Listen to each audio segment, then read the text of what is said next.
1927 ఆస్ట్రియాలో ఒక doctor infection అని వచ్చిన పేషెంట్కి మలేరియా వైరస్ ఎక్కించాడు. ఆ డాక్టర్కి నోబెల్ ప్రైజ్ వచ్చింది. ఎందుకు? నేను కొంచెం సేపులో చెప్తా. మీకు ఎప్పుడైనా సడన్ గా జ్వరం, తలనొప్పి, ఒళ్ళు నొప్పులు లాంటివి వచ్చాయా? వెంటనే మీరు డోలో 650, క్రోసిన్ ఆర్ పారాసిటమాల్ లాంటివి వేసుకుంటున్నారా? అయితే తప్పకుండా వీడియోని స్కిప్ చేయకుండా చూడండి. ఇమాజిన్, రేపొద్దున్న మీరు లేచే సమయానికి బాగా హెడేక్, ఫీవర్తో అసలు ఏమి తినాలనిపించని సిచ్యువేషన్లో ఉంటే మీకు వెంటనే ఏమనిపిస్తుంది? నా బాడీ పని అయిపోయింది, బండి బోర్కొచ్చేసింది అనిపిస్తుంది. కానీ చాలామందికి తెలియని సీక్రెట్ ఏంటంటే మన బాడీ మనకి యాక్చువల్లీ హెల్ప్ చేస్తుంది. చాలామంది ఎవల్యూషన్తో మనుషులు బెటర్ అండ్ స్ట్రాంగర్ అయ్యారు అనుకుంటారు. కానీ నిజానికి ఎవల్యూషన్ అనేది మన కంఫర్ట్ని అసలు పట్టించుకోదు.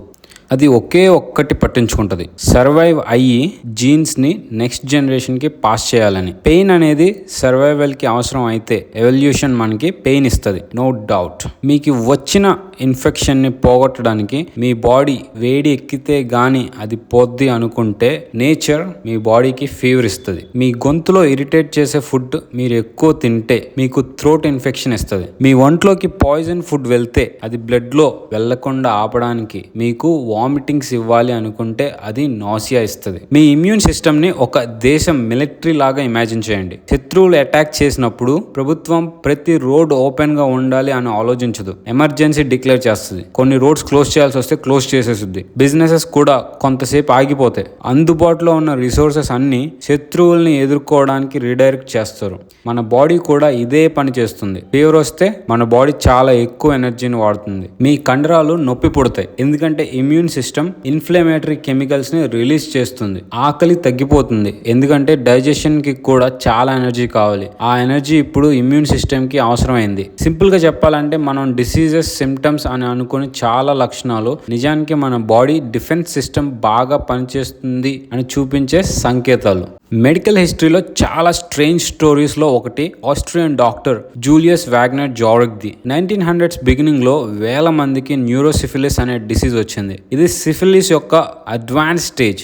ఈ డిసీజ్ డైరెక్ట్ గా బ్రెయిన్ ని అటాక్ చేస్తుంది. అప్పుడు పేషెంట్స్ మెల్లగా మెమరీ పవర్ ని కోల్పోయారు, వారి పర్సనాలిటీ మారిపోయింది, చివరికి వారి జీవితాన్నే కోల్పోయారు.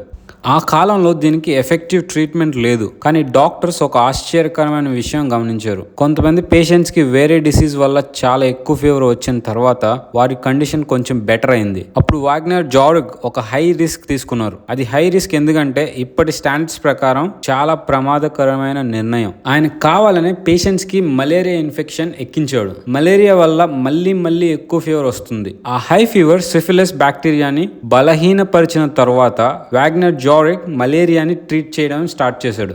అందరినీ ఆశ్చర్యపరిచేలా చాలా మంది పేషెంట్స్ సిఫిలిస్ డిసీజ్ నుంచి కోలుకున్నారు. ఈ డిస్కవరీకి వాగ్నర్ జారిగ్ కి 1927లో నోబెల్ ప్రైజ్ లభించింది. ఇప్పుడు మనకి యాంటీబయోటిక్స్ ఉన్నాయి కాబట్టి ఈ ట్రీట్మెంట్ కి ఈ పద్ధతిలో చేయాల్సిన అవసరం లేదు.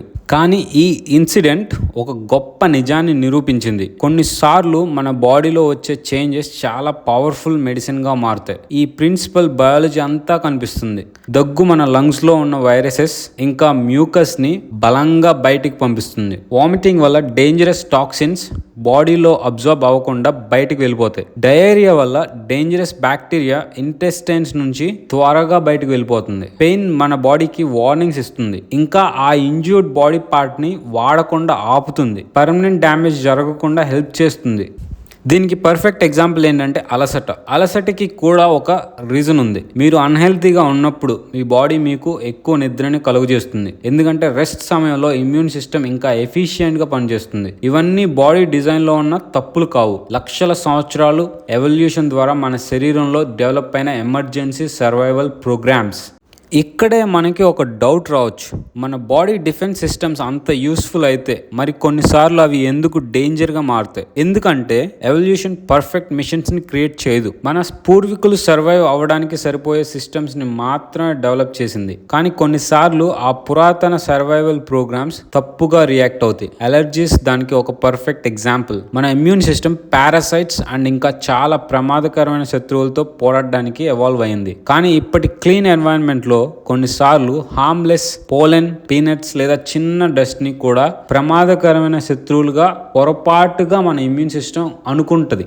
మన ఇమ్యూన్ సిస్టమ్ ఒక ఆర్మీ లాంటిది, కానీ అప్పుడప్పుడు శత్రువుల బదులు తప్పుగా డౌట్ వచ్చిన వాళ్ళ పైన కూడా దాడి చేస్తుంది.